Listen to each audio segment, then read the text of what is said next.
बिस्मिल्लाहिर्रहमानिर्रहीम। अस्सलाम वालेकुम, सुबह खैर। आप देख रहे हैं एक्सप्रेसो, मैं हूँ हिना आदिल और मैं हूँ इमरान हसन। इस उम्मीद और दुआ के साथ कि आप बिल्कुल ठीक हैं, खैरियत से हैं, एक नए दिन का आगाज कर चुके हैं। अगर नहीं किया तो कर लीजिए, क्योंकि वक्त ज़ाया करने की चीज़ नहीं है।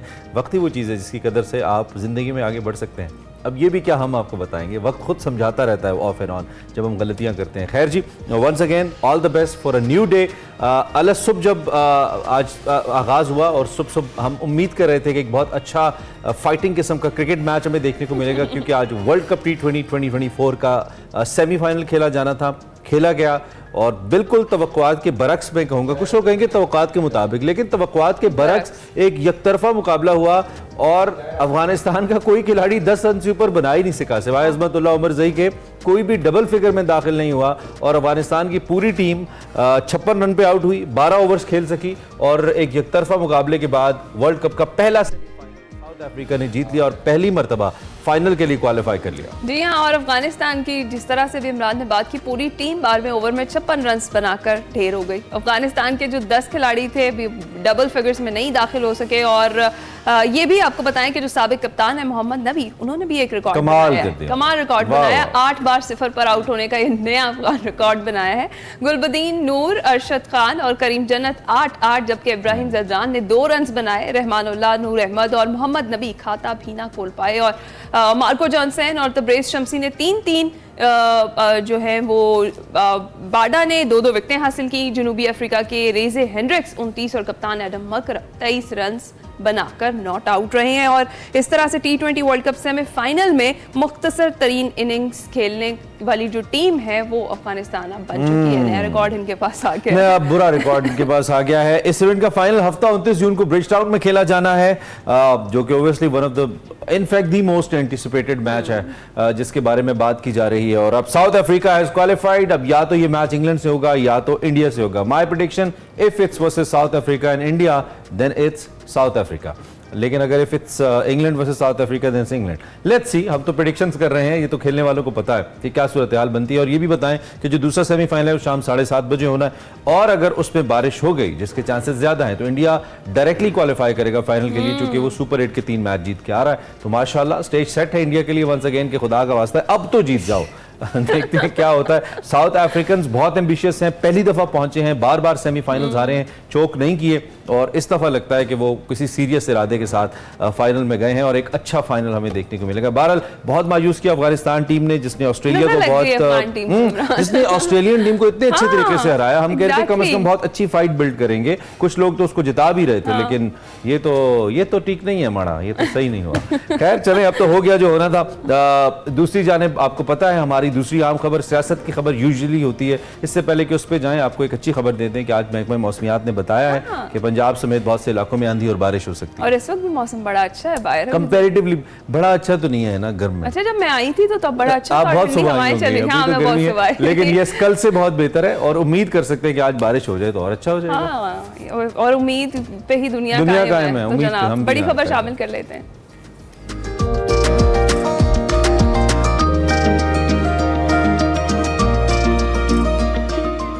जनाब, मुज़ाकरात की बात और सियासी इस्तेहकाम के लिए हुकूमत ने फिर से पहल कर दी है एक बार, और वज़ीर आज़म शहबाज शरीफ ने कौमी असम्बली के ऐवान में अपोजिशन रहनुमाओं से उनकी नशस्तों पर जाकर मुसाफा किया और असम्बली में खिताब करते हुए उन्होंने ये कहा कि अगर बानी PTI को मुश्किलात और मसाइब का सामना है तो आइए मिलकर बैठकर बात करते हैं और मामलात को तय करते हैं। अंडर ट्रायल कैदी और सज़ा याफ्ता कैदी के हुकूक में भी फ़र्क होता है।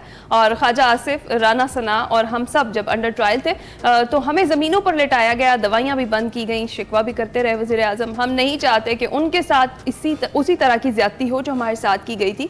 आइए बैठे, मुल्क को आगे लेकर जाने के लिए बातचीत करते हैं, क्योंकि इसके सिवा कोई चारा नहीं है। और ये मनाजिर जो हम देख रहे हैं ना, वज़ीर आज़म जैसे अपोजिशन नशस्तों पे जाके मुसाफा करते हैं, एक तो रस्मन होता है ना जब बिल्कुल शुरू होती है हुकूमत, अदरवाइज ये सीन्स हमें काफी अरसे के बाद मिलते हैं, 2.5-3 साल के बाद, जब कोई फ्रंट फॉरवर्ड ब्लॉक्स बनते हैं और इस तरह से। हुकूमत आने के 4 महीनों के बाद ऐसे सीन्स शायद बहुत कम देखने को मिलते हैं। तो इससे लगता है कि गवर्नमेंट कितनी वल्नरेबल है, और ये तो हमें मालूम है इन टर्म्स ऑफ नंबर्स कितनी वल्नरेबल है। वज़ीर आज़म ने जेल में गुजारे अय्याम का जिक्र भी किया और उन्होंने कहा कि मैं जेल में था जब मेरी वालिदा का इंतकाल हुआ, तो जो सुपरिटेंडेंट जेल थे उनसे छुट्टी मांगी, लेकिन उन्होंने इनकार किया। दिया। मैं ज़ाती तकालीफ का रोना नहीं रोना चाहता, मेरी कमर में तकलीफ थी, लेकिन ख़तरनाक कैदियों वाली गाड़ी में मुझे बिठाया गया ताकि मुझे तकलीफ हो। सो ये वो चीज़ें हैं जो ऑफ एंड ऑन वो कहते रहते हैं। दूसरी जानिब उमर अयूब और दीगर जो तहरीक इंसाफ की लीडरशिप है, उन्होंने कहा कि फॉर्म 47 के प्राइम मिनिस्टर को कहना चाहता हूँ, माहौल बेहतर हो रहा था, तब बात हो सकती है अब जब मेरा वजीर आज़म बाहर आएगा। उमर अयूब साहब ने कहा, उनका इशारा ओवैसी खान साहब की तरफ था कि जब वो बाहर आएंगे, उनकी दीगर लीडरशिप सब लोगों को उन्होंने कहा कि उनको बाहर लाया जाए, उसके बाद हम बात कर सकते हैं। दूसरी जानिब एक बड़ी इंपॉर्टेंट डेवलपमेंट कल अमेरिकन कांग्रेस में पेश होने वाली और पास होने वाली करारदाद है, जिसमें पाकिस्तान के इंतखाबात के ऊपर रिजर्वेशन का इजहार किया गया।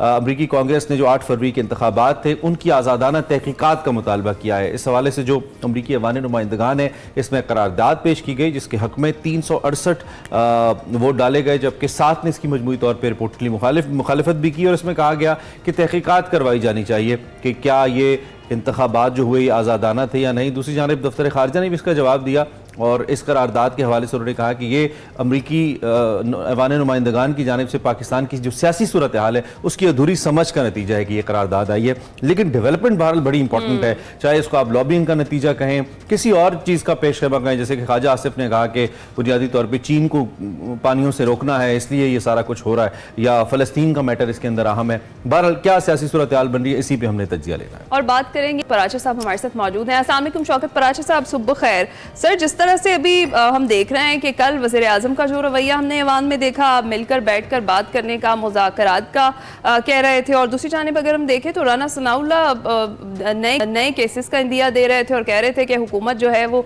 कोशिश करेगी कि जितनी देर तक खान साहब को अंदर रख सके वो रखेगी। क्या देख रहे हैं, क्यों है इतना तजाद और इतना गैर संजीदा रवैया क्यों है हुकूमत का? जी बहुत शुक्रिया। वज़ीर आज़म मियां शहबाज शरीफ ने जो कल जेस्चर दिया वो कोई नया नहीं है। वो पहले भी कहते रहे हैं कि आइए मुज़ाकरात करते हैं, बल्कि जब वो अपोजिशन लीडर थे तो उस वक्त भी उन्होंने खान साहब की अपनी हुकूमत थी, बानी पीटीआई खान साहब वज़ीर आज़म थे, अपोजिशन लीडर की हैसियत से भी उन्होंने कहा था कि मिसाक की मैशत करते हैं। शहबाज शरीफ की नेचर या उनकी सियासत का तर्क भी ऐसा ही है कि सबके साथ उनकी कोशिश होती है कि सबको साथ लेकर चला जाए। लेकिन पाकिस्तान में एक माहौल है, सियासी माहौल की बात कर रहा हूँ, जिसमें नफरतें इतनी ज्यादा हैं, राना सनाउल्लाह बात करें या ख्वाजा आसिफ बात करें, उससे बढ़कर उमर अयूब कह रहे हैं कि बात तब होगी जब बानी पीटीआई रिहा होंगे। तो क्या हुकूमत ने रिहा करना है उनको? क्या मैं और आप ये यकीन करूं कि मियां शहबाज शरीफ ने उनको रिहा करना है? वो मामलात ज्यादा गंभीर और पेचीदा हैं और खुद पीटीआई, जो भी मियां शहबाज शरीफ कहें, खुद पीटीआई तो बार बार कहती रही है कि हम सिर्फ उधर मुज़ाकरात करेंगे, एस्टेब्लिशमेंट से बात करेंगे।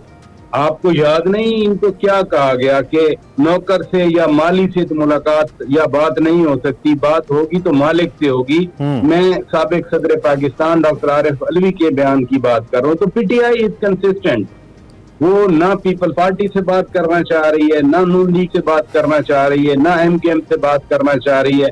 वो बात करना चाह रहे हैं सिर्फ एस्टेब्लिशमेंट से, और एस्टेब्लिशमेंट में भी वो नाम लेके कह देते हैं कि हम तो से बात करेंगे, हम DGISI से बात करेंगे। तो लिहाजा किसी की ख्वाहिश, वो वज़ीर आज़म शहबाज शरीफ हो या बिलावल भुट्टो जरदारी हो, वो अपनी जगह पर, लेकिन पीटीआई बात नहीं करेगी। मुझे नहीं लग रहा कि कोई इस तरह के पॉलिटिकल मुज़ाकरात। ये तो एक सियासी जमात के लिए फिर कंपैरेटिवली अगर हम देखें अच्छी रविश नहीं है कि अगर आप बराह रास्त उन इदारों को सियासत में इन्वॉल्व कर रहे हैं जिनका कॉन्स्टिट्यूशनल मैंडेट पॉलिटिक्स के अंदर हिस्सा लेना नहीं है, अगर फिर भी उसके बावजूद तहरीक इंसाफ आइन की भी एक जानिब बात करती है कि आइन की तरवीज होनी चाहिए और दूसरी जानिब उन्हीं फोर्सेस से बात करना चाहती है जो कॉन्स्टिट्यूशनली पॉलिटिक्स से लाताल्लुक रहना जिनके लिए जरूरी है। पराचा साहब, ये आपने दुरुस्त फरमाया, और यही वजह है कि मेरे जैसे बहुत सारे जो सियासत के तालिब इल्म हैं वो ये कंक्लूड करके बैठे हैं कि पीटीआई के पास कोई पॉलिटिकल स्ट्रेटजी नहीं है, चाहे वो हुकूमत में थे। अभी अभी अभी आप खुद बात कर रहे थे जेलों में रहने वालों की, आपको याद नहीं है क्या? शहबाज शरीफ जो बात कर रहे हैं कि हमें नीचे लिटाया गया, फर्श पे लिटाया गया, इसमें कोई शक है? प्रियाल तालपुर को रात को 12 बजे ईद वाली रात अस्पताल से उठाया गया और अस्पताल से जिनको लेके जाया जाता है वो एम्बुलेंस पे जाते हैं, इनको बख्तरबंद गाड़ी में, क्या फरियाल तारपुर ने फरार हो जाना था, भाग जाना था। खुद अमेरिका में खड़े होकर बानी पीटीआई ने कहा था कि मैं वापस जाकर इनके एसी उतरवाऊंगा, अभी कहते हैं मेरे पास कतरे कलामी की माजरत, सियासी स्ट्रेटजी अगर तहरीक इंसाफ के पास नहीं है तो शहबाज साहब के पास कौन सी है? वो भी तो बार बार अब मुज़ाकरात की बात करते हैं, पहले जेलों में डाला, इंतखाबी निशान के बगैर इंतखाब लड़ने दिया, फिर सबसे बड़ी बात जो इखलाकी तौर पे जिसका मुजाहरा किया जा सकता था वो मखसूस नशिस्तें न लेने का फैसला था, वो भी नहीं किया। यानी कि उन्होंने भी जब सब कुछ कर लिया उसके बाद अब बात करें कि आए बैठे और बात करें, तो ऐसा नहीं लगता आपको कि तहरीक इंसाफ ने अपने सारे जो वो एक हर्डल्स होती हैं वो अबूर कर ली हैं, तो अब उनको लगता है कि there is nothing left behind, तो अब हम दोबारा से जरा ये जाके हाथ मिलाओ, नए विजुअल्स बनवाएं। पॉलिटिकल स्ट्रेटजी नून लीग के पास या पीपल्स पार्टी के पास कौन सी है राजा साहब? यही पॉलिटिकल स्ट्रेटजी होती है। आपने खुद ही जवाब दे दिया कि जब सब कुछ ले लिया और अब गैलरीज को दिखाने के लिए जो वर्ड यूज किया जाता है पार्लियामान में कि लोगों को दिखाने के लिए अब जेस्चर दे रहे हैं, यही पॉलिटिकल स्ट्रेटजी होती है। पॉलिटिकल स्ट्रेटजी की कामयाबी क्या होगी कि आपके पास सिंपल मेजॉरिटी नहीं है, आप वजीर आजम बन के बैठे हैं, आप काबीना लेके बैठे हुए हैं। इसमें क्या जरदारी साहब 2008 की जब असेंबली आई थी 172 वजीर आजम के लिए चाहिए थे, उनको 127 उनके पास सीटें थी।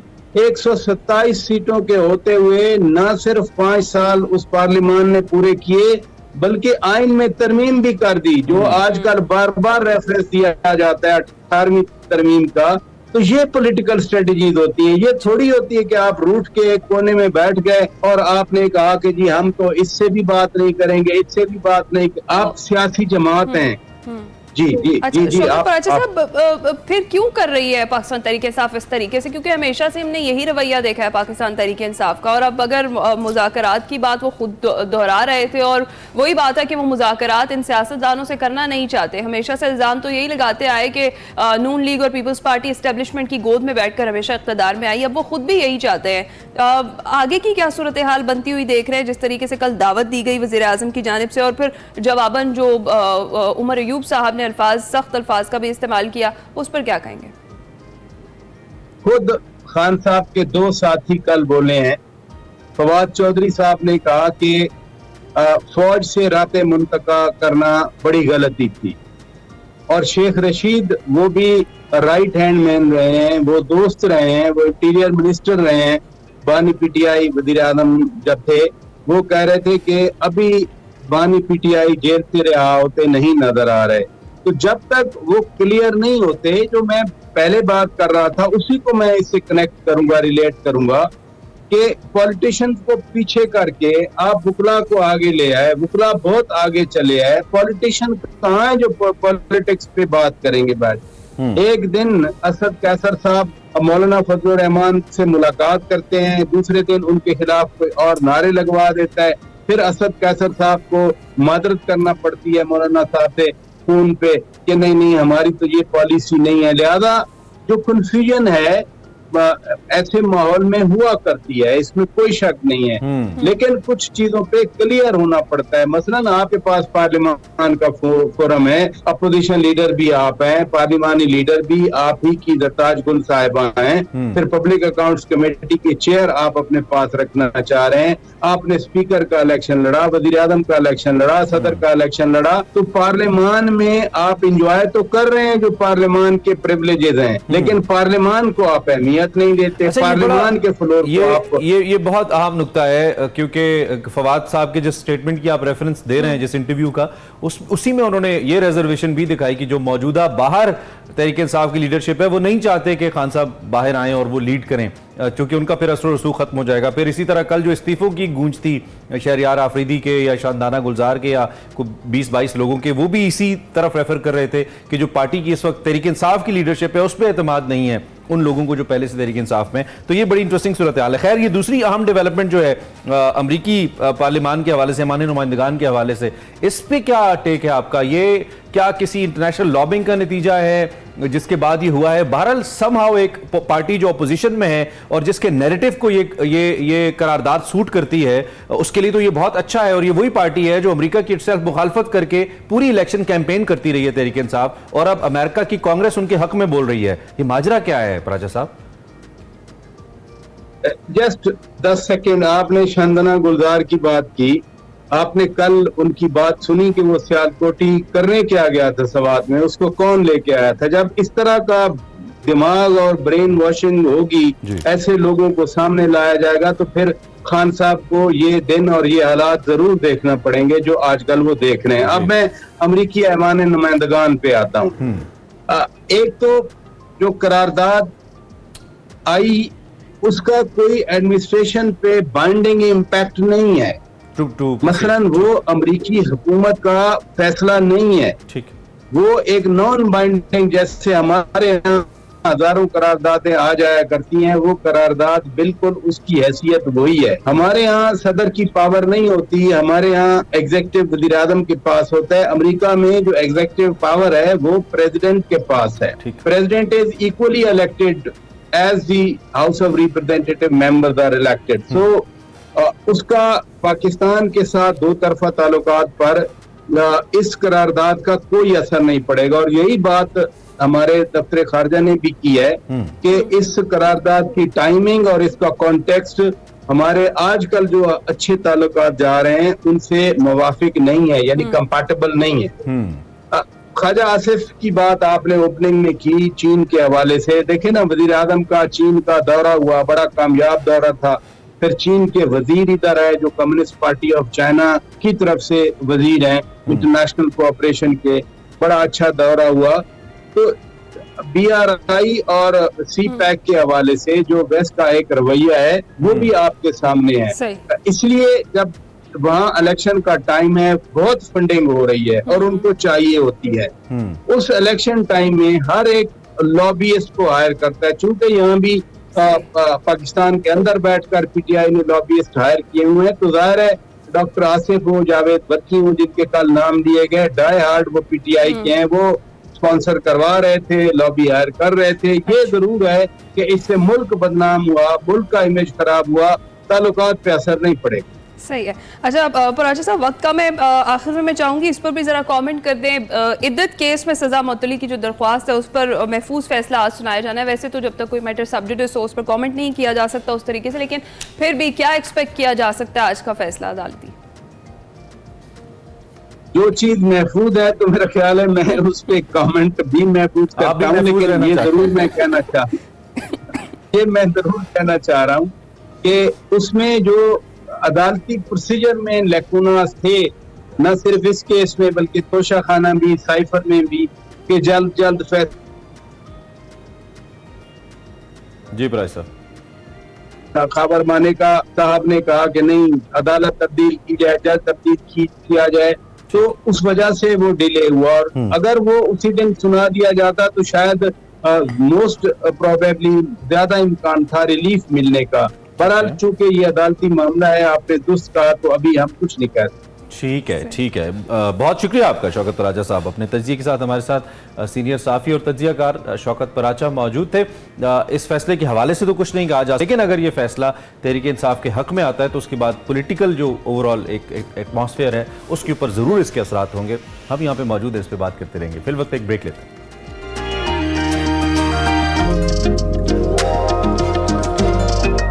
Welcome back to Express. तो अब कुछ बात करते हैं ह्यूमन बॉडी के बहुत इंपॉर्टेंट ऑर्गन की, जिगर, जो कि इंसानी जिस्म का बड़ा अहम और दूसरा बड़ा और निज़ाम में अहम किरदार अदा करने वाला उज़्व है। और ये इंसानी जिस्म के उन हिस्सों में से एक है जिनको आमतौर पर उस वक्त तक संजीदा नहीं लिया जाता जब तक वो मसाइल का बाइस नहीं बनने लगते, और कुछ लोगों के लिए बहुत ताख़ीर भी हो जाती है। हम जो भी शय खाते हैं, चाहे वो कोई फूड हो या मेडिसिन हो, वो जिगर से ही गुजरती है। और अगर आपके जिगर की जो हालत है वो ठीक ना हो, उसका ख्याल ना रखा जाए, तो ये बासानी ख़राब होकर हमें बहुत से अमराज में मुब्तला कर सकता है। आलमी दायरा सेहत के मुताबिक इस वक्त दुनिया में हेपेटाइटिस ए के 14 लाख, हेपेटाइटिस बी के 2 अरब और हेपेटाइटिस सी के 15 करोड़ से ज़ायद मरीज हैं। ये तो दुनिया की आबादी का तकरीबन निस्फी बन जाता है, बहुत बड़ी तादाद है। और हर साल ये भी कहा जाता है कि 1 मिलियन 10 लाख से ज़ायद अफराद हैं जो इन से रिलेटेड अमराज के ज़रिए उनकी जान चली जाती है। पाकिस्तान में जो जिगर के अमराज हैं उनमें तेज़ी से इजाफा हो रहा है और रिपोर्टेडली 1 करोड़ से ज़ायद अफराद जिगर के मुख्तलिफ अमराज का शिकार हैं पाकिस्तान के अंदर। इसकी बड़ी वजह ओबियसली द पानी दैट वी ड्रिंक बहुत गंदा है, साफ़ नहीं है, गैर सेहत बख्श हमारी खुराक है। बच्चे इससे बड़ी तादाद में मुतासर होते हैं, न्यू बॉर्न्स भी मुतासर होते हैं। चंद साल पहले तक पाकिस्तान में बच्चों के इलाज के लिए एज़ यू नो कोई स्पेशलाइज्ड कोई फैसिलिटी मौजूद नहीं थी। बहुत सारे वालिदैन ऐसे थे जो बेबसी की तस्वीर बन जाते थे अगर खुदा न खास्ता बच्चों में ऐसा कुछ होता था। लेकिन लाहौर में फिर Pakistan kidney and liver transplant institute शुरू किया गया, PKLI जिसे कहा जाता है, उसे शुरू किया गया और we are so proud of it. I mean जब ये मनसूबा शुरू हुआ हमें गैर यकीनी लगता था कि ये बनेगा नहीं, और बन गया तो चलेगा कैसे, लेकिन ये बना भी, ये चला भी, और इस वक्त इंतहाई जदीद सहूलियात के साथ जो सहूलियात हैं वो मुयसर हैं लोगों को और ये मुहैया कर रहा है। और ओबियसली इसके पीछे बहुत सारे ऐसे अजहान हैं जिनकी ये एफर्ट्स हैं। आज हमारे साथ PKLI के इसी शोबे के सरबरा प्रोफेसर डॉक्टर इक़्तिदार सीरत साहब मौजूद हैं जो कि नामवर पीडियाट्रिक गैस्ट्रोएंटरोलॉजिस्ट हैं, हेपेटोलॉजिस्ट हैं और उसके अलावा सेहत के शोबे में दुनिया भर में खिदमत सर अंजाम दे चुके हैं। जितने बड़े बड़े हॉस्पिटल हैं, लंदन हॉस्पिटल है, वेस्टमिंस्टर हॉस्पिटल है, great hospitals, Kings college hospital London है, यहाँ से भी वाबस्ता रहे हैं। और इस वक्त we are honour to have him कि वो पाकिस्तान में PKLI में बतौर हेड खिदमत सर अंजाम दे रहे हैं। तो हमने कहा डॉक्टर साहब को बुलाते हैं, एक तो उनसे थोड़ी गपशप करते हैं और इनके इदारे के बारे में बात करते हैं। तो डॉक्टर साहब is live with us in the studios. अस्सलाम वालेकुम सर। वालेकुम सलाम। Thank you very much for joining us on espresso. Thank you very much. कैसे हैं आप? ठीक ठाक हैं? अल्लाह का शुक्र, आपका बहुत शुक्रिया कि आपने इनवाइट किया और मुझे मौका दिया प्लेयर सर कि मैं अपने आप को और PKLI को एक्सप्रेस कर सकूं। आपने इतने बड़े बड़े इदारों के साथ काम किया है, जी। PKLI को आप कहाँ रेट करते हैं बैनुल-अक़वामी इदारों के सामने, और ख़ास तौर पे जिगर के अमराज को लेकर जहाँ पाकिस्तानी बहुत सफ़र करते थे, हमें भारत, चीन, दीगर ममालिक, अमेरिका जाना पड़ता था और उसके लिए ओबियसली बहुत वसाइल चाहिए होते थे। वही सहूलतें न सिर्फ पाकिस्तान में मिल रही हैं बल्कि फ्री ऑफ कॉस्ट मिल रही हैं। How do you rate PKLI? कैसे खिदमत सर अंजाम दे रही है? अल्हम्दुलिल्लाह, I think we are really blessed to have this great institution और इसमें ज़बरदस्त किस्म की हम सहूलियात हैं और स्पेशली हम अंडर प्रिविलेज जो लोग हैं उनको हम केटर कर रहे हैं। और मैं इसको काफ़ी हाईली रेट करता हूँ इस इदारे को। और अल्हम्दुलिल्लाह हमारे पास आलमोस्ट सारी इंटरनेशनल लेवल पे जो सहूलियात एक्सपेक्ट करते हैं एज क्लिनिशियंस, एज पीडियाट्रिशियंस, वो ऑलमोस्ट सारी उसके अंदर मौजूद है। तो डॉक्टर साहब, जो करंट सिचुएशन है जिसमें हम ब्रेन ड्रेन देख रहे हैं, पाकिस्तान से लोग बाहर जा रहे हैं, लेकिन आप पाकिस्तान आए हैं, कब आप वापस आए पाकिस्तान और क्या वो जज्बा था जो आपको वापस खींच कर लाया? अच्छा, ये बड़ा आपने एक अच्छा क्वेश्चन किया है।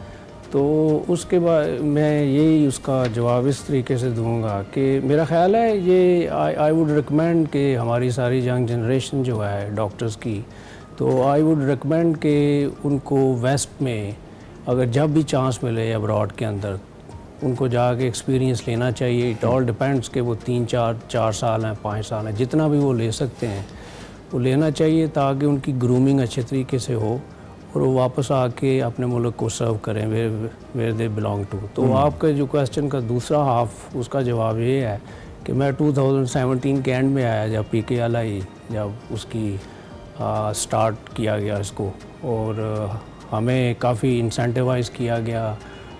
UK के अंदर भी वेयर आई वाज वर्किंग, उधर बताया गया कि ये हम इदारे को मतलब सारी दुनिया के अंदर उन्होंने बिग सेंटर्स के अंदर जाके कहा, तो हमें कन्विंस किया गया। तो उसके अलावा you know when you are working in abroad it always gives you the temptation to go back to your own country.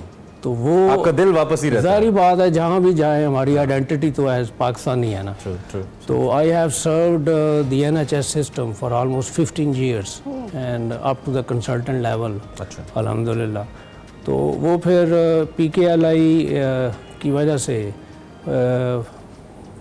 वैसे भी ख्वाहिश थी कि तो और वो मौका मिला तो फिर आपने कहा आप जाया नहीं करना वो चाहिए। दिल में ख्वाहिश थी कि हमने जाना है, तो वो फिर हमने कहा कि नहीं अब जाना चाहिए और देखना चाहिए। नहीं, हम बहुत सराहते हैं क्योंकि जारी बात है बहुत मुश्किल फैसला होता है बहरहाल ये कि आप जितना मर्जी भी आपको पाकिस्तान में कोई इदारा अच्छी चीज़ें ऑफर करे इन टर्म्स ऑफ पैकेज और बाहर के मुकाबले में कम होती हैं, लेकिन ये जज्बा होता है जो आपको लेकर आता है। वो being professional obviously you always have opportunities.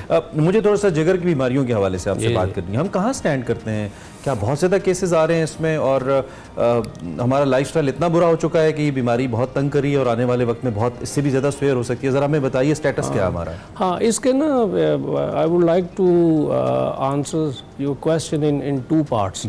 एक पहला इसका पार्ट ये है कि हमें पता है कि ये जो जॉन्डिस जो है, यरकान जिसे कहते हैं, इसकी दो टाइप्स आम फहम लैंग्वेज में, जिस तरह लोगों को पता है काला यरकान है और पीला यरकान है।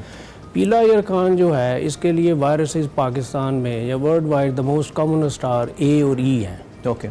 और ये जैसे आपने अपने इंट्रो में कहा कि ये पानी साफ़ सुथरा नहीं मिलता लोगों को, और ख़ुराक जो है अनफॉर्चुनेटली वो भी बड़ी अनहाइजेनिक तरीके से बाहर से स्पेशली लोग खाते हैं, स्पेशली देहातों में। As you know 60-70% population belong to the rural areas.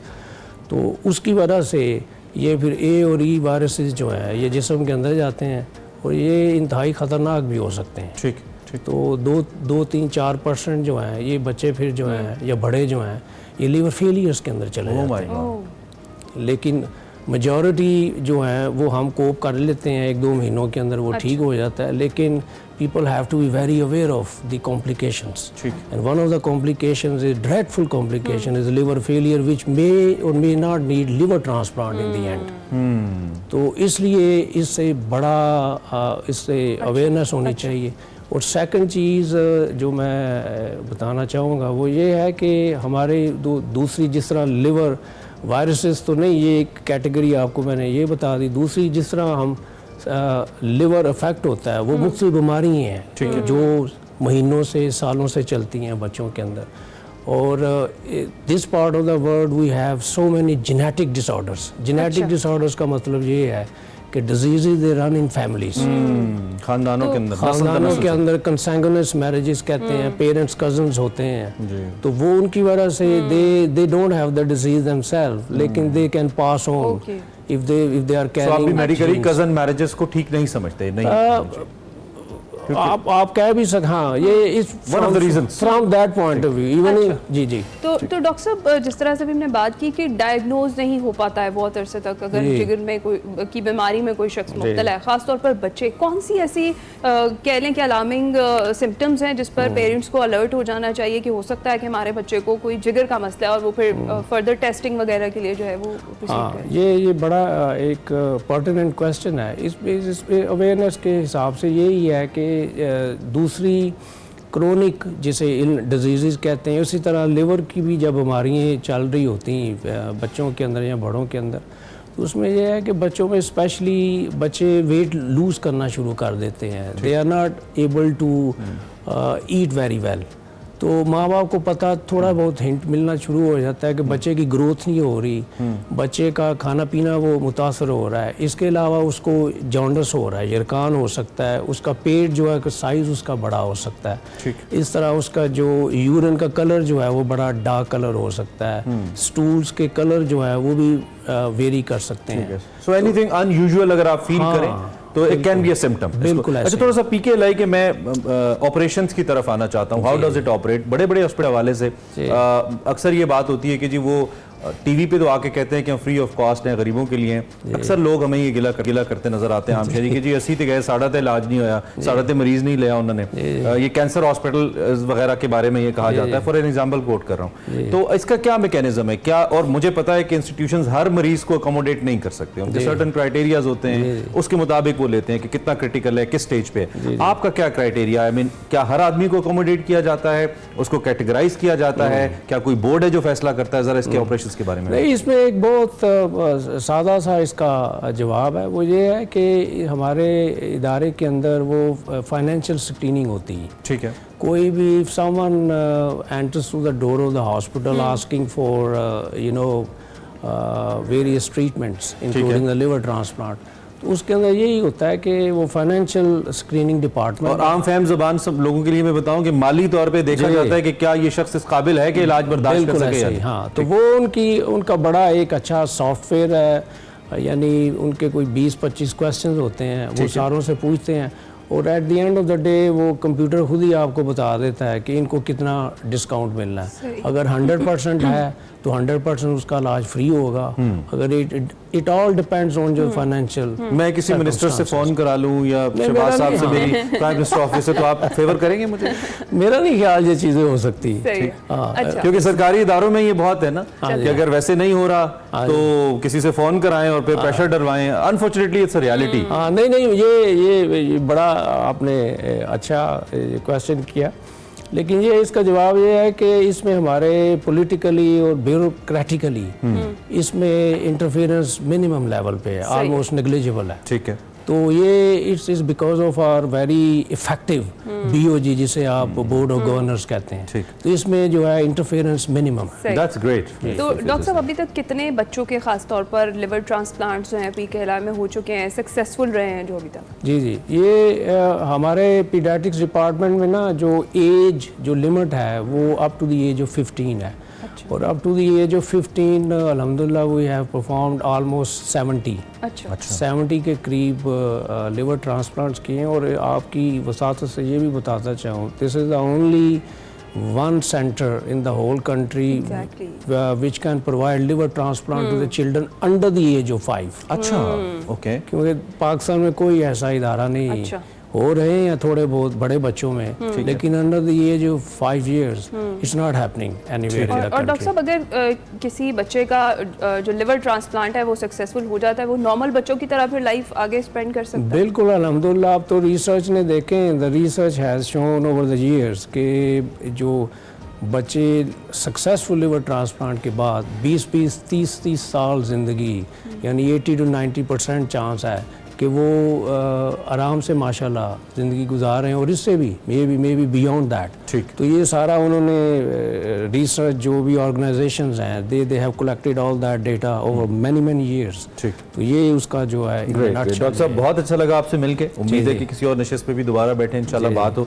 आपकी खिदमत भी को भी हम सराहते हैं। In last 30-40 seconds, being an health expert, anything that you like to say to the people who are watching you, कुछ भी आप कहना चाहें उनकी हेल्थ से रिलेटेड जो उनको हेल्प करे, तो दिस कैमरा। हाँ जी, तो मैं यही कहूँगा कि बच्चों specially liver point of view से बच्चों को इंतहाई अच्छी उनको सर्व करें अच्छे तरीके से, उनका पानी, उनकी खुराक जो है वो अच्छे तरीके से उनका लुक आफ्टर करें।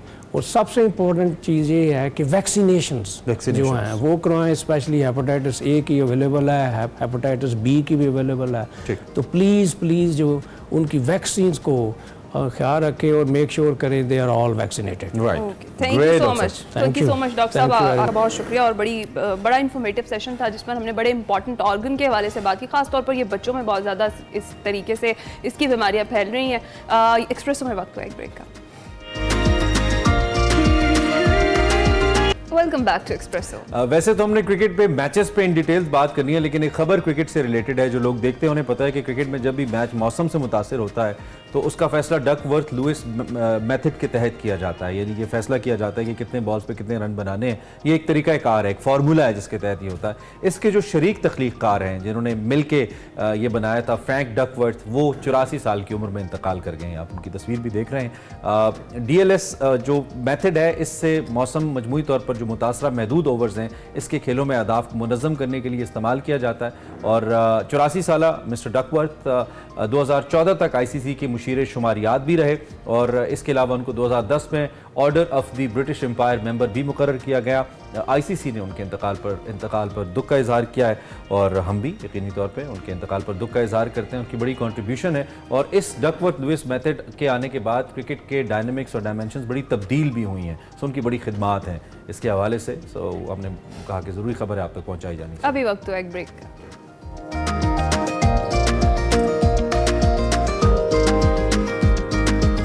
के दूसरे हिस्से में खुशामदी T20 वर्ल्ड कप की बात करेंगे, जिसका जिक्र हमने प्रोग्राम के आगाज में भी किया था। सेमीफाइनल में पहला जो सेमीफाइनल था, जनूबी अफ्रीका ने 9 विकेटों से एक तरफा मुकाबले के बाद अफगानिस्तान को शिकस्त दे दी। और क्या मैच था इमरान जी, क्या मैच था ये क्या मैच था दोस्ताना मैच था, प्रैक्टिस मैच था। वो जैसे ट्राई बॉल होती है ना, ये प्रैक्टिस मैच था। साउथ अफ्रीका ने प्रूव किया कि वो कितने एक्सपीरियंस्ड हैं, और बहुत अच्छी टीम उनकी रही है। अब भी बड़ा अच्छा उनका कॉम्बिनेशन है। Obviously they are in the finals, world cup के अंदर को 16 टीमों में से एक टीम है, 2 टीमों ने पहुंचना है फाइनल में, तो उन्होंने प्रूव किया कि वो एक अच्छी टीम है। और जिन लोगों ने हमें अभी ज्वाइन किया है उनको नहीं पता कि मैच का क्या बना, तो जनाब 56 रन बनाए अफगानिस्तान की टीम ने, सिर्फ 12 ओवर्स खेल सके, सिर्फ एक खिलाड़ी थे उनके जो डबल फिगर्स में दाखिल हुए, जिसको बासानी 8.5 ओवर्स में ही साउथ अफ्रीका ने हासिल कर लिया 1 विकेट के नुकसान पे, और इस तरह 9 विकेटों के मार्जिन से यकतरफा मुकाबला साउथ अफ्रीका ने जीता है और अब south Africa world cup T20 के फाइनल में पहुंच चुका है। उसका मुकाबला इंग्लैंड या इंडिया में से किसी एक टीम से होगा। हमारे साथ सैयद अवैस साहब मौजूद हैं all the way live from the federal capital city, उनसे जरा बात करते हैं और उनसे पूछते हैं कि उनके क्या जज्बात हैं इस मैच को देखने के बाद। अवैस साहब, thank you very much for joining us. कैसा लगा आपको मैच सेमीफाइनल? मैंने कहा शायद आप कह रहे हैं on the way live from Trinidad and Tobago. I wish so. नहीं देखिए, मैच बड़ा जबरदस्त था लेकिन एक्सपेक्टेड ही था। अगर मैं पूरे मैच की बात करूं, सेमीफाइनल्स आपको पता है हमेशा ख्वाहिश होती है कि कड़ाकेदार अपना मुकाबला हो, लेकिन जो भी मामलात हैं, हैट्स ऑफ है टू दी अफगानिस्तान टीम। एक टीम आपको पता है, साउथ अफ्रीका की बात करूं तो 10 साल के बाद सेमीफाइनल्स के अंदर क्वालिफाई किया था। अफगानिस्तान टीम की बात करूं तो आज से 16 साल पहले अगर मैं चला जाऊं तो ये डिवीजन 5 खेली थी बरमूडा के खिलाफ। तो शायद उस वक्त 2012 में जब मैं भी इनके खिलाफ खेला तो कभी सोचा नहीं था कि सेमीफाइनल्स जो है अफगानिस्तान खेलने में कामयाब होगा। वर्ल्ड कप का बहुत जबरदस्त एक सफर उनका रहा, लेकिन एक एज था साउथ अफ्रीका को। आपको पता है इमरान भाई, एज इसलिए भी है क्योंकि साउथ अफ्रीका बेशक चोकर्स का टैग हो, जो भी हो, जानी जाती बड़ी टीम है, बड़े मैचेस की टीम है, और प्रेशर सिचुएशन के अंदर जिस तरीके से वो हमेशा सेमीफाइनल तक तो बेचारे पहुंचते हैं, कुछ भी करके अपना बड़े टूर्नामेंट की बात करें। आईसीसी का तो उनको पता है कि प्रेशर कैसे इनहेल करना है।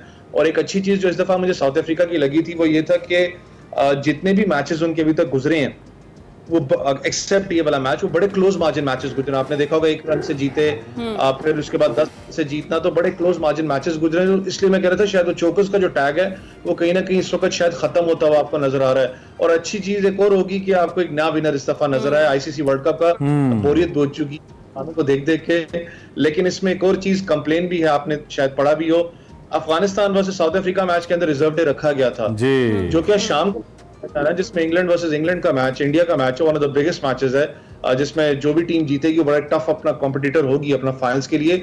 उसमें रिजर्व डे नहीं रखा गया। शदीद बारिश है और आपको पता है बहुत से, चाहे माइकल वॉन की बात करूं, बहुत से एक्स क्रिकेटर्स इस दफा आईसीसी को आड़े हाथों ले भी रहे हैं कि भाईजान आखिर हो क्या रहा है कि आपने रिजर्व डे तक नहीं रखा हुआ उस मैच के अंदर। और अगर बारिश लगातार रहती है तो इंडिया जो है वो क्वालिफाई करने में कामयाब हो जाएगा, इंग्लैंड जो है वो नुकसान उठा बैठेगा। तो वैसे क्या वजह है, क्यों इंडियन टीम को इतना फैसिलिटेट किया जा रहा है फिर?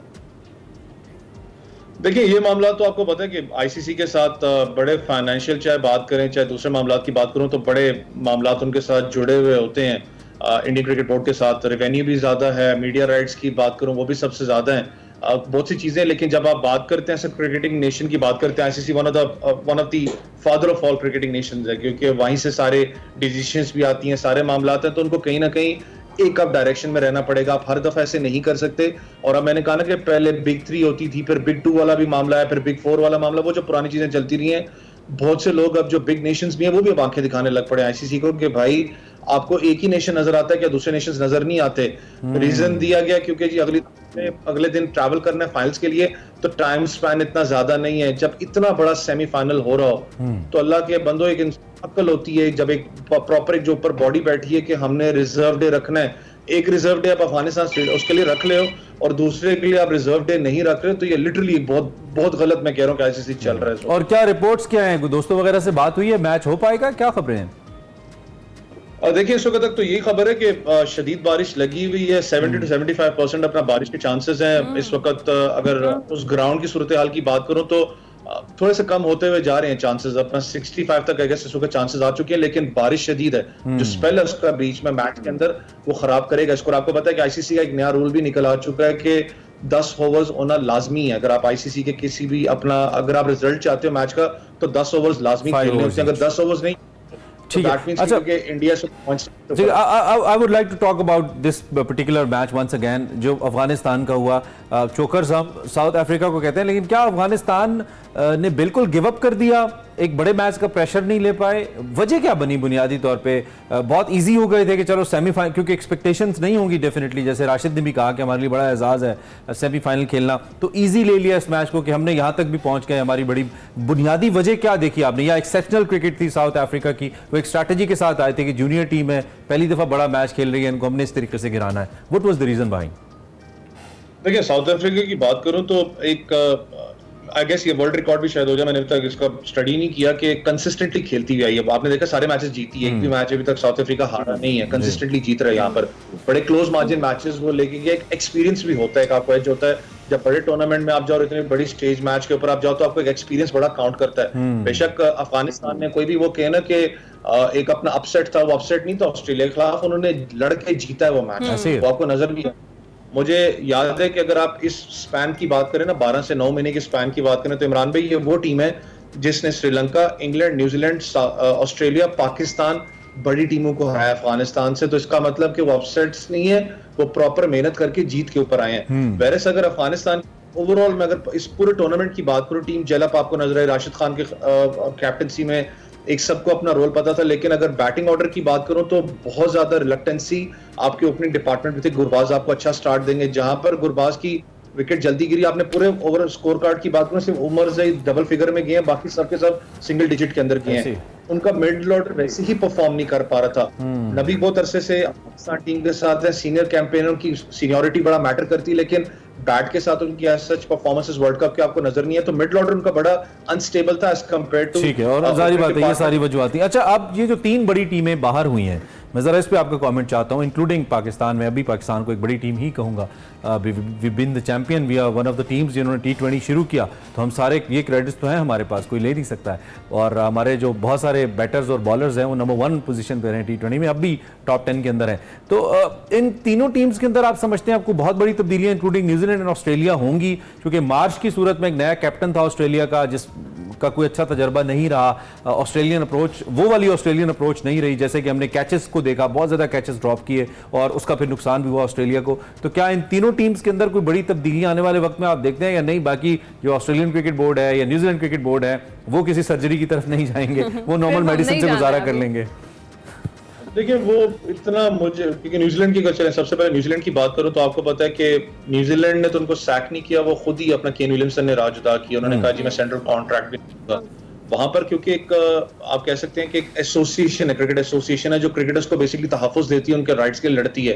पाकिस्तान में अनफॉर्चुनेटली वो चीज है कोई नहीं, कि यहाँ पर कोई प्लेयर इतना बड़ापन दिखाता भी नहीं अनफॉर्चुनेटली कि वो आगे उठ के कह दे जी मैं रिजाइन कर रहा हूँ, या ये मामला आते हैं या वो मामला आते हैं। ऑस्ट्रेलिया की बात करूं, ऑस्ट्रेलिया का थोड़ा सा क्रिकेट बोर्ड हो, चाहे जैसे हमारा यहाँ पर अपना एक रोल चलता है, मीडिया का भी ऑब्वियसली प्रेशर भी होता है, ऑस्ट्रेलिया के अंदर भी ये मामलात हैं। अच्छा। वहां पर लेकिन सर्जरी मेल नहीं होगी, क्योंकि जितने लड़के इस वक्त ऑस्ट्रेलियन टीम में खेल रहे हैं, अगर उनका मैं ट्रैक रिकॉर्ड डोमेस्टिक को फिर मैं जोड़ूंगा इसके साथ, वो बहुत तगड़ी डोमेस्टिक खेल के ऊपर आते हैं। शील्ड क्रिकेट जो होती है ऑस्ट्रेलिया के अंदर, वो पाकिस्तान के वसीम अकरम 1-2 प्लेयर्स खेले, उसके अलावा कोई प्लेयर खेला नहीं है, वो बहुत टफ क्रिकेट होती है।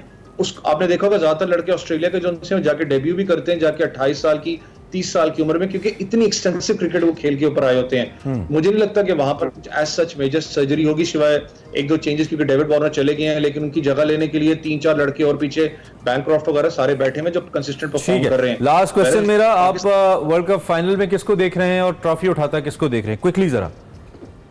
देखिए, साउथ अफ्रीका को मैं कल भी अपने शो पे काफी दिनों से कह रहा हूँ कि सदके के बकरे साउथ अफ्रीका ज़िबा करे।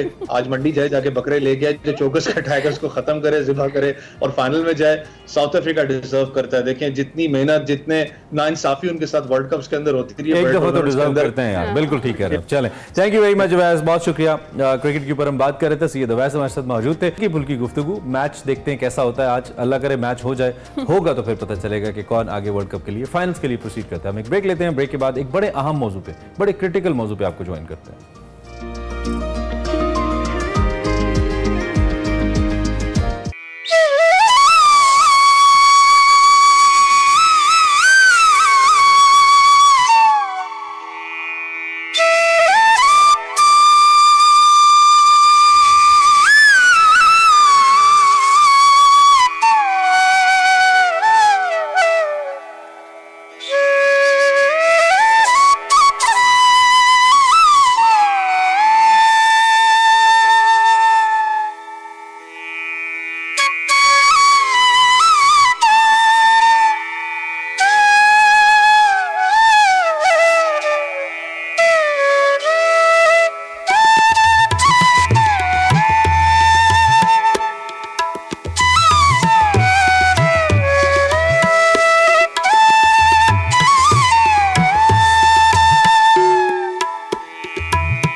वाह कितना खूबसूरत है इमरान हमारा पाकिस्तान, और क्या खूबसूरत झलकियां हमने देखी हैं। ये सफ़र है शर्त का जो नया सिलसिला द वन एंड ओनली वकार मलिक साहब हमारे साथ हमारे लिए लेकर आए हैं दरियाए सिंध की कदीम बंदरगाह मखट से।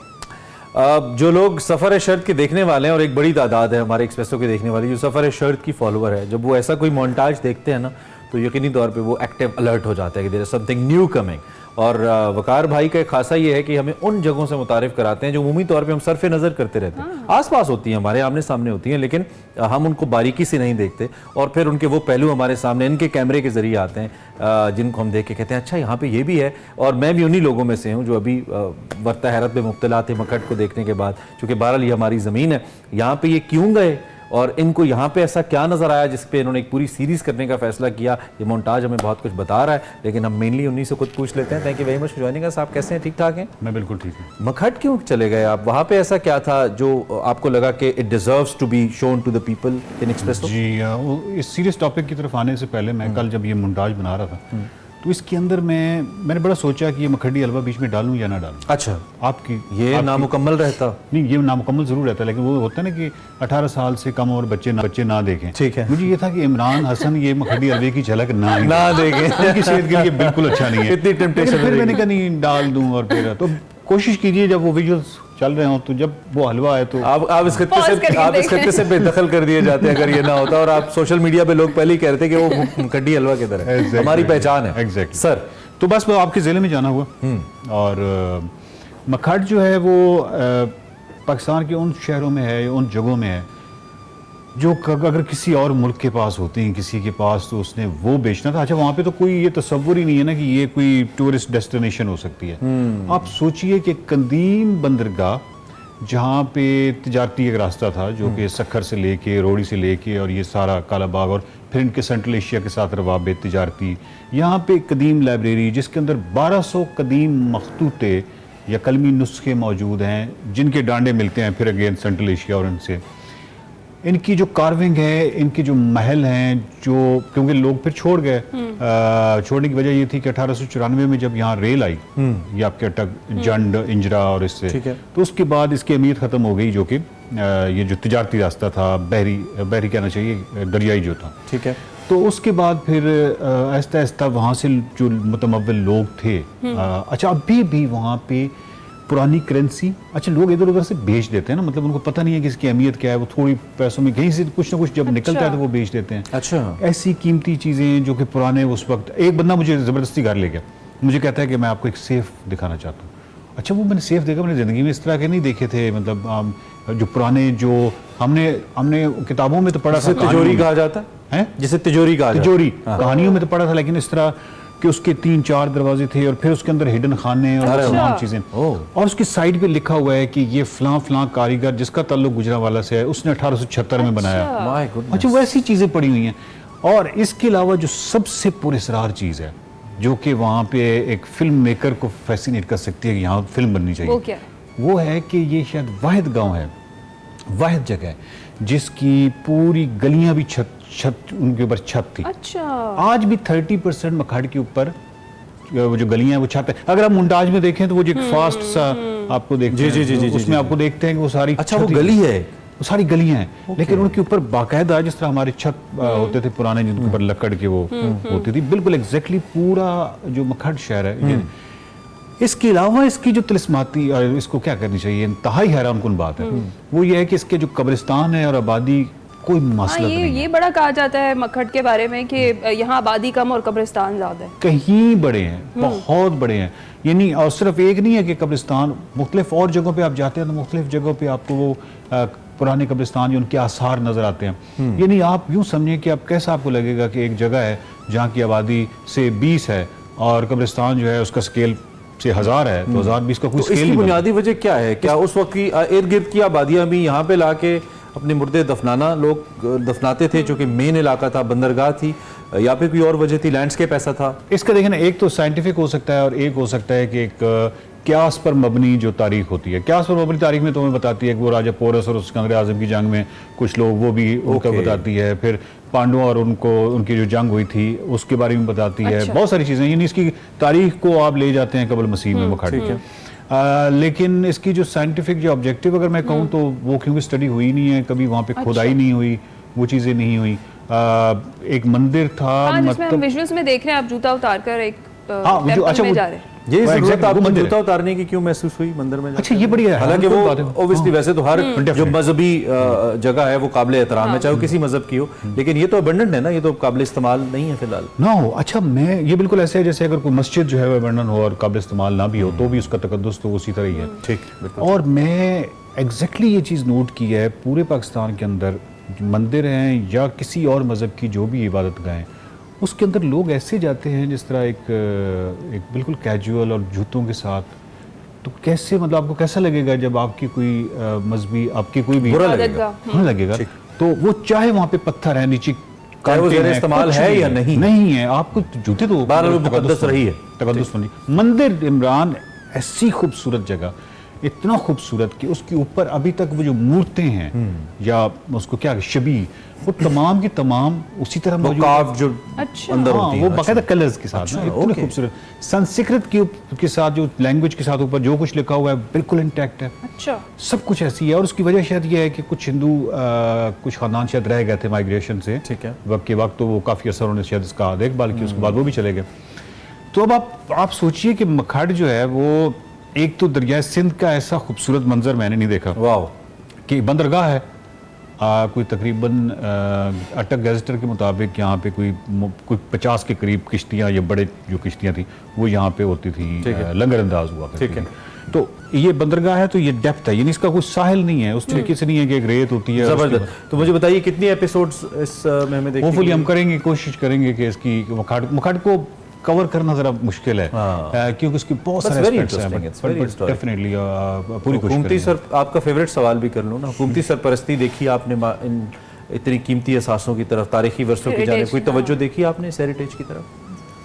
हेरिटेज फिर बना लेंगे हम, तो हमारा क्या मसला है। इस वक्त तो गवर्नर भी हमारे अटक के हैं ना, तो क्या पता देख ही रहे हैं। अव्वल तो कोई बंदा ना जाता है ना कोई पता है किसी को, दूसरा सबसे जो अलमिया है, मैं तो कहता हूँ ना कि वो जो करेंसी या कुछ चीज़ मिलती है तो लोग बेच देते हैं, उसको साइड पे कर दें। जो लकड़ी का इंतहाई अनोखा काम है वो लोग बेच रहे हैं, मतलब और बहुत सारे लोग आते हैं इस्लामाबाद से, बहुत सारे इस तरह के लोग जिनको पता है कि किसी अच्छे सेक्टर में ये बहुत महंगी बिक सकती है, वहाँ औने पौने दामों ले लेते हैं। अच्छा, उनके वो जो दाम है उसके साथ वो जो मकामी लोग हैं, अब ये वो मकामी लोग बाद में आए, यानी वो मुतमव्वल तबका तो चला गया, ये जो मकामी लोग हैं वो उसके एवज जो है उसको बेची जा रहे हैं, और उसके एवज सीमेंट आरसी बिल्डिंग्स बना रहे हैं, क्योंकि देखना वो ये बड़ी गुर्बत की लामत है कि पुरानी कार्विंग और क्या। वैसे मकामी आर्टिस्ट भी हैं, काम शाम कर रहे हैं लोग अभी? नहीं, ऐसा कुछ नहीं। बहरहाल अब सब कुछ हम अभी पूछ लेंगे तो फिर सेगमेंट में हम क्या देखेंगे। सफर शहर नया सिलसिला मखड़, आपने कभी एक्सपेक्ट नहीं किया होगा कि इसकी भी एक डॉक्यूमेंट्री आ सकती है, लेकिन आई बिलीव कि आपको बहुत कुछ देखने को मिलेगा। और ट्रस्ट मी, सुन के अब मेरा इंटरेस्ट पैदा, मेरा अपना जिला है अटक, मैं क्यों नहीं गया वहां तक, तो जरूर जाएंगे, बार विजुअली आपको भी लेकर जाएंगे, साथ रहेगा। थैंक यू वकार भाई, thank you being with us. एक ब्रेक लेते हैं।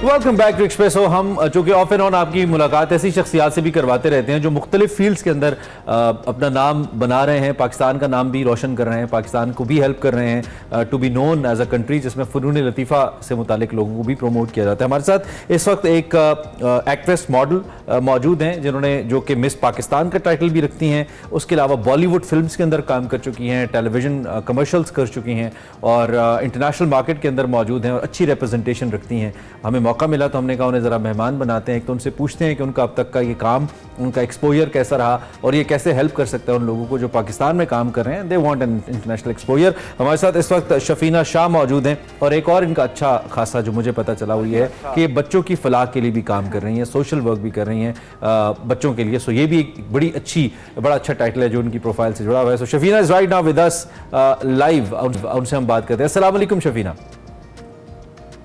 वालेकुम अस्सलाम। Thank you very much for joining us. कैसी हैं आप, कैसा जा रहा है आपका पाकिस्तान में क़याम, और क्या आप पाकिस्तान में ही रहती हैं या बाहर रहती हैं और आती जाती रहती हैं?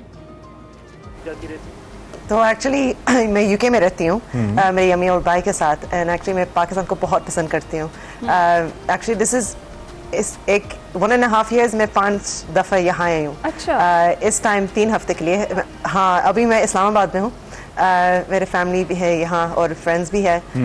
तो एक्चुअली इस ट्रिप पर मैं यहाँ आई क्योंकि I want to go see the mountains. किसी को मुझे बताया हमजा के बारे में, and obviously Pakistan is so beautiful, तो मैं सोची थी ठीक है समर में आऊंगी एंड इंशाल्लाह I will see the Hamza mountains. गई हैं या जाना है अभी आपने? जाना है, अब प्लान करेंगे इंशाल्लाह, तो या इंशाल्लाह I'm gonna go. अच्छा, तो शफीना कब से कर रही हैं आप ये एक्टिंग और मॉडलिंग, और कब ख्याल आया आपको कि इंटरनेशनली आप इसके अंदर अपना नाम जो है वो बना सकती हैं?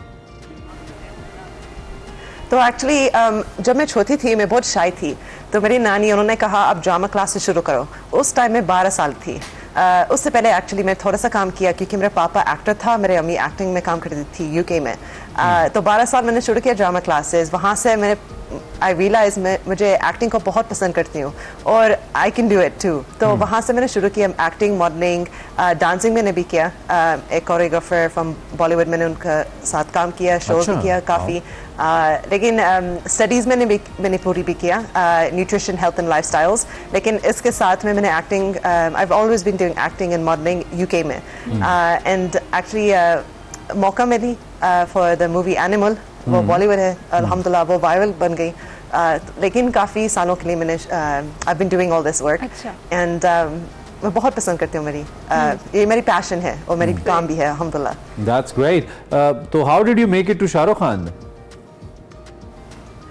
Okay, तो I have a friend and उन्होंने मुझे recommend किया क्योंकि he saw my work, my efforts, and actually by chance उन्होंने किसी को उन्होंने पूछा like do you know a girl, and he says हाँ मेरी friend है, वो बहुत अच्छे हैं, and I got the chance to be a Shah Rukh Khan.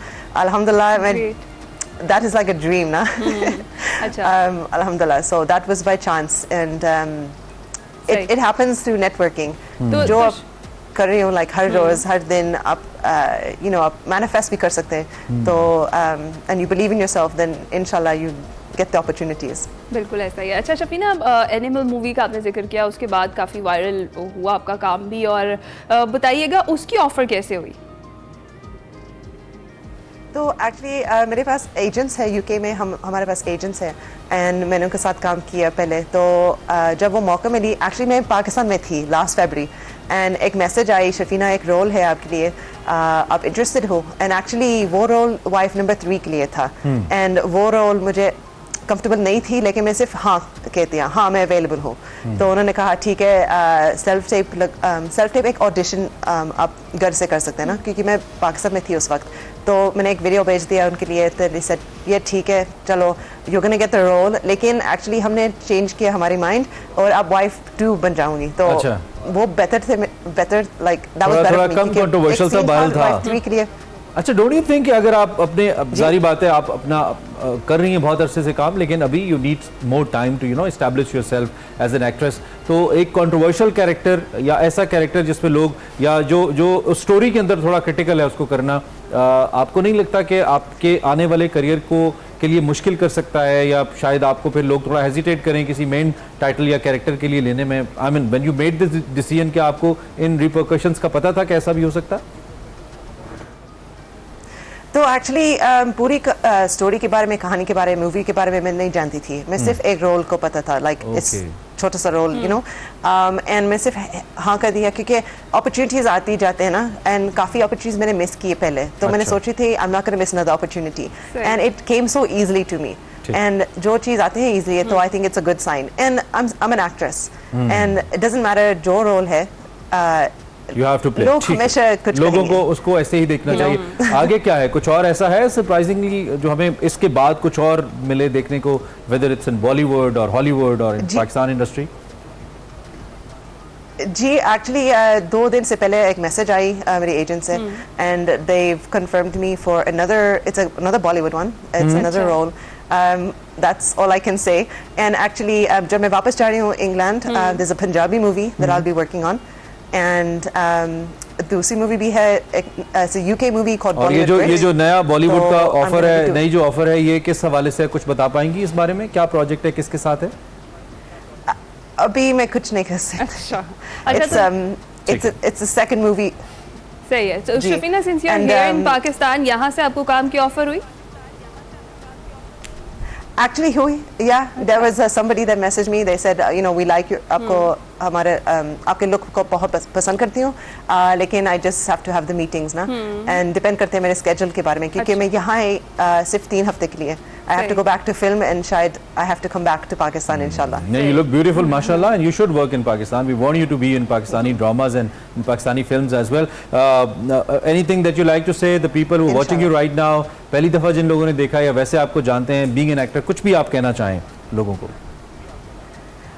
I'm just saying that obviously मैं UK में रहती हूँ and I'm Pakistani as well, and for Pakistan, you know, it doesn't matter if you're somebody that has a title or whatever, आप कर सकते हैं कुछ चीज़ पाकिस्तान के लिए. तो अभी I'm an ambassador for PCLAPA, Pakistan Cleft Lip and Palate Association, and actually मैं 2 हफ्ते से पहले दुबई गई.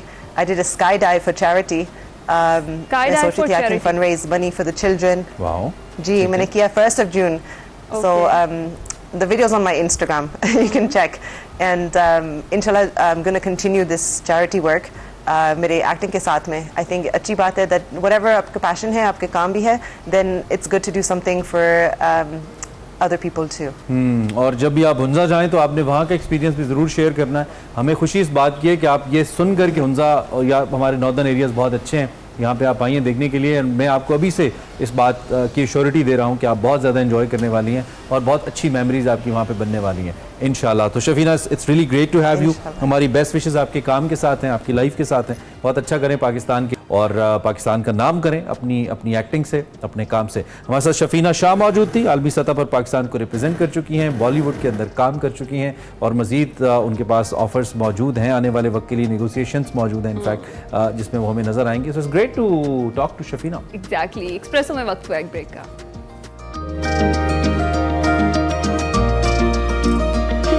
एक्सप्रेसो में एक बार फिर से खुशामदीद. बात करेंगे मौसम की जिसका जिक्र हमने प्रोग्राम के आगाज़ में ही किया था. ज़रा डिटेल में हमने कहा डिस्कस कर लेते हैं. मुल्क भर में शदीद गर्मी है जो कि मैं आते ही कह रही थी कि सुबह मौसम बहुत अच्छा था. जब मैं आई थी तब मौसम बहुत अच्छा था. खैर शहर कायद की बात करें तो शदीद गर्मी के बाद गर्द आलूद हवाओं की एंट्री अब हो गई है जिसके बायस गुज़िश्ता रोज़ नाजिमाबाद और गुडाप में बूंदाबांदी हुई. और महकमा मौसमियात की अगर बात करें तो उन्होंने शहर कायद के बासियों के लिए 29 जून से बारिशों की पेशगोई की है. अच्छी खबर सुनाई है. उधर लाहौर में शदीद गर्मी के बाद कल रात को भी हवाएं चल पड़ी. पंजाब में आज से आंधी और बारिश की पेशगोई की गई है जबकि PDMA ने लाहौर, सियालकोट, पिंडी, नारोवाल में अर्बन फ्लडिंग का खदशा जाहिर किया है. और जो वेदर सिचुएशन है सारी इस वक्त क्या हम तो स्टूडियोज में बैठे, हमें नहीं पता क्या चल रहा है, उस पर बात कर लेते हैं. हमारे रिपोर्टर्स हमारे साथ मौजूद हैं और वो देखें ना तल्ख मौसम में भी हम तक हालात पहुंचाते हैं. सो प्रोग्राम के आखिरी हिस्से में हमने सोचा कि हम जरा ताज़ा तरीन आप तक पहुंचाएं. हमें अफजाल तालिब साहब लाहौर से ज्वाइन कर रहे हैं, आफ्ताब साहब कराची से ज्वाइन कर रहे हैं. तो इन दोनों साहिबान से बात कर लेते हैं. आफ्ताब भाई, स्टार्टिंग विद यू. कराची बहुत ज्यादा गर्मी बर्दाश्त की कराची के शहरियों ने आप समेत, लेकिन हमें कुछ बूंदाबांदी की इत्तलात मिली. एक तो ताज़ा तरीन मौसम इस वक्त कैसा है हमें बताइए और क्या मजीद इम्कानात भी बारिश के हैं? महकमा मौसमियात से कोई रिपोर्ट्स आपके पास पहुंची हूँ? जी बिल्कुल. अगर कराची की बात करें तो गुज़श्ता 4 दिन से कराची में जुज़वी और मुकम्मल हीट वेव जो है वो जारी है जिसकी वजह से समंदरी हवाएं हमने देखा कि मुकम्मल तौर पर बंद रहती, ख़ास तौर पर सुबह से लेके दोपहर तक. लेकिन कल रात जो है ये बात भी मुशाहिदे में आई कि हवाएं बिल्कुल बंद थी और जिसकी वजह से शहर में शदीद किस्म की गर्मी और उसको लू भी कह सकते हैं और हब्स पाई जा रही थी जिसकी वजह से लोग बड़ी बेचैनी महसूस कर रहे थे. ख़ासतौर पर वो गुंजान आबादी जहाँ पे बहुत कंजस्टेड एरियाज़ है और वहाँ पे दरख्त तो अब कराची से नापेद हो चुके हैं तो वहाँ बड़ी मुश्किल सूरत हाल जो है वो मुशाहिदे में आई. इसके साथ साथ अगर आज की अगर बात करें तो कराची का जो कम से कम दर्जा हरारत है वो 31 डिग्री सेंटीग्रेड रिकॉर्ड हुआ है और हवा में नमी के तनासुब बहुत ज़्यादा है. 73% चूँकि समंदरी हवाएं बंद है और इस वक्त शुमाल मगरिबी बलूचिस्तान की गर्म हवाएं चल रही है इस वक्त कराची में. तो आज भी तकरीबन वैसे ही दिन रहेगा जैसे कि गुज़श्ता 4-5 दिन से हम देख रहे थे और इम्कान ये जाहिर किया जा रहा है कि आज भी 39 से 40 डिग्री सेंटीग्रेड जो है कराची में रिकॉर्ड हो सकता है. कल शाम को हमने देखा कि शहर के कुछ मज़ाफ़ाती इलाकों समेत दीगर में यानी नॉर्थ कराची, गडाब टाउन, सरजानी यहाँ पर जो है अचानक से जो है गर्द आलूद हवाएं चलनी शुरू हुई. आंधी की जैसी सूरत हाल हुई और अंधेरा छा गया अचानक और जिसकी वजह से कुछ इलाकों में बूंदाबांदी भी हुई. बारिश की अगर बात करते हैं तो जुम्मे से कराची में जो है महकमा मौसमियात ने जो है बारिशों की पेशगोई जाहिर की है, चूँकि ये सिस्टम जो है जो कि भारतीय गुजरात से जो है वो हमारे थरपारकर के अंदर दाखिल हुआ है और इसके बाद ये सिंध से होता हुआ जो है ये कराची पर भी फैलेगा और उसके नतीजे में कराची में गरज चमक के साथ आफ्ताब भाई, क्योंकि बिजली की सूरत हाल बेहतर हुई है, जो बिजली नहीं थी बहुत सारे इलाकों में, वो ठीक है? जी बिल्कुल, ये शिकायत जो है अगर हम 2015 की बात करें तो उस वक्त भी जो ज़्यादातर कराची में जो कैजुअलिटी हुई थी वो भी एक वजह सबसे बड़ी ये भी थी और लोगों को में अवेयरनेस भी नहीं थी। अब ये कि जब से मैंने ये देखा कि 4 दिन जो गर्मी कराची में पड़ी है इसमें लोग अवॉइड कर रहे हैं, खासतौर पर दोपहर के वक्त घरों से बाहर निकलने से, तो अवेयरनेस तो लोगों में आई है। सड़कें वीरान हो जाती है और एक अच्छी अलामत है कि लोग एहतियात करते हैं। एहतियात ही बहुत ज़्यादा ज़रूरी है क्योंकि इस सारी गर्मी की सिचुएशन में लोड शेडिंग ने भी बहुत बुरा हाल किया हुआ है। लाहौर का रुख कर लेते हैं। अफजाल, यहाँ पर क्या चल रहा है, मौसम की क्या सूरत हाल है इस वक्त और क्या बताया जा रहा है, कब से लाहौर में बारिश शुरू होंगी? हाँ जी बिल्कुल, चूँकि मुल्क के दीगर शहरों की तरह जो है वो ख़ासतौर पर पंजाब और लाहौर जो है वो इस रवां माली साल में या रवां मौसम में काफ़ी शदीद रहा। तो लाहौर में सबसे ज़्यादा दर्जा हरारत जो है वो 46 डिग्री सेंटीग्रेड तक रिकॉर्ड किया गया। तो इस तरीके से जो है गुज़श्ता रोज़ जो है वो लाहौर में 22 डिग्री सेंटीग्रेड दर्जा हरारत रिकॉर्ड की थी। इस वक्त लाहौर में 29.5 डिग्री सेंटीग्रेड दर्जा हरारत रिकॉर्ड किया गया है और लेकिन ये जो आज ज़्यादा दर्जा हरारत है वो 40 डिग्री सेंटीग्रेड तक जाने का इम्कान है। अगर हम करें बाद महकमा मौसमियात, तो महकमा मौसमियात और डिज़ास्टर मैनेजमेंट की तरफ की जनब से गो के 26 से लेकर जुलाई से लेकर यकम तक जो है यकम जुलाई तक उस वक्त तक जो है वो बारिशों की पेशन होगी। लेकिन लाहौर में इस वक्त जो सूरत हाल है, हवाएं हल्की हल्की की चल रही है लेकिन इसके बावजूद हब्स का मौसम देखने में आ रहा है। और महकमा मौसमियात ने जो है वो आज शाम से जो मगरब की जानब से कम हवाओं के बादलों का सिलसिला जो पाकिस्तान में दाखिल हो चुका है। तो अफजाल भाई, टाइम कम है, लास्ट 30 सेकंड, कोई जिला इंतजामिया एक्टिव हुई है या गाड़ियां अगर बंद हुई तो खुद ही टो करनी पड़ेंगी? बाइक्स भी, ये मनाजिर हम लाहौर में बड़ा देखते हैं जब लाहौर पेरिस बनता है ना बारिश के बाद, तो तैयार है लाहौर पेरिस बनने के लिए या जिला इंतजामिया ने कुछ इंतजाम कर रखे हैं? और पेरिस नहीं, वीनस बनेगा लाहौर। तो बात यह है कि अभी तो सूरत ये है कि महकमा मौसमिया की जानब से जो है वो लाहौर और पंजाब में 35% ज़्यादा बारिशों के इम्कान ज़ाहिर किए। इस हवाले से जो है अलर्ट जारी किया गया, तमाम ज़िला इंतजामिया को हिदायत जारी किया गया कि वासा और तमाम जो इदारे हैं वो कबल वक्त जो है इंतजाम कर सकें। अब देखना यह है कि जो उन्होंने दावे किए थे कि तमाम जी ठीक है, बहुत शुक्रिया। टाइम हमारा तकरीबन खत्म हो गया। बहुत शुक्रिया, आप हमारे मौजूद रहे। हमारे नुमाइंदगान अफजाल तालिब साहब लाहौर से और आफ्ताब खान साहब कराची से हमें आगाह कर रहे थे मौसम की ताज़ा तरीन सूरत हाल। हमने सोचा जाते जाते आपको बता दें, अच्छा है कराची के लोग अगर दिन में ज़रा अवॉइड करें बाहर निकलने से गैर ज़रूरी तौर पर, तो आपकी सेहत बेहतर रहेगी। अल्लाह हम सबको महफूज रखे, खैर की बारिशें हों जहाँ पर भी बरसें और मौसम ठीक हो जाए, गर्मी खत्म हो जाए। इस नोट पे प्रोग्राम भी खत्म हो गया। जी हाँ, आपसे मुलाकात होगी कल। अपना ख्याल रखिएगा, फीडबैक जरूर दीजिएगा। अल्लाह हाफिज़। अल्लाह हाफिज़।